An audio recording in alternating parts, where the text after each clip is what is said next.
Ayusa nakasuway na ba mo panguhag na si klaseng bato sa dagat? Nya dayon tanokon, di po matabas-tabas, mo iban pug bahaw, porting pag-ayusa isaw sa suka, wa na dang pasundayag.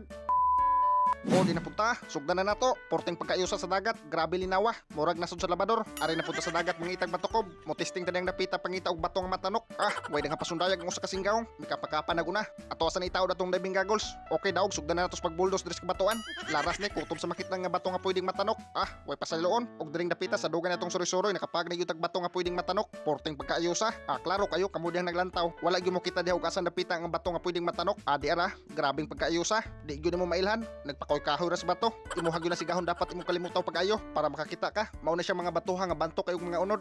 Grabe pagkalami ay saw-saw sa suka nga tuba. Labaw na gyud inani pagkaklaseng bato.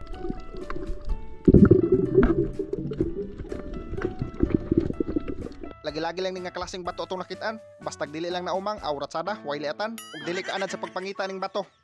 Di gyud mo mailhan. Pareha na may camouflage pagayo, pero may camouflage pud ang makaon. Bahalag nagkalisod. Garabe. Magsuroy-suroy lang kadto sa kadagatan, makapag kag imuhang matukob. Pero ayo na lang pagduga-tuga og hadlok kang mo itom. Kay wala gyud kapasilungan diri sa dagat. Og nakapag sa taning isda nga porting pagkayusa, di matabas-tabas.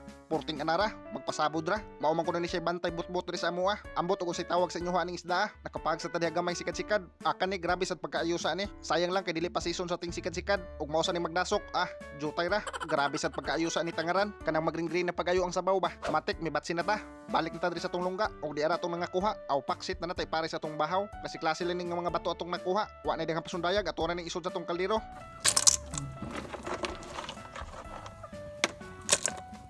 Kagilkil ang mga bato. Ato ano yung itakang, birahan ta sa pagtanok. Igura na nato siya asinan, daog na. Igura na nato siyang pahubsan. Mura bitog si Mira lapuan. Lambis sa kayo na siya isaw-saw sa sukang atuba. Pero depende ra nimo unsaon nimo pagkaluto. Imo ra to siyang limpyuhan, pwede na to tangaran. Pero basta ingon ato nga klase mga bato. Tanokon ra gyud nindot ato. Daghan manguto siya kahit sa lawas nga di gyud makuha inig limpyo nimo. Wa na daghang istorya. Magplastar na ta dig ato ang hukaran. Og dira, ato asan i-check atong tinanok nga bato. Og good ra ba? Di po matabas-tabas, nanggawas na ihang mga unod. Takuban na tanigbalik, ibirahan natin sa paghaon. Namuliskan na pag-ayo ihang unod. Matik, nakaplastar na atong bahaw ng mais. Og sawsawa na to.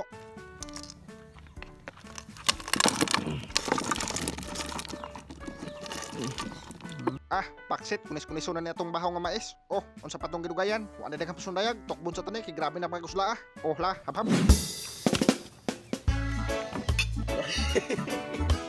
Ito.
So,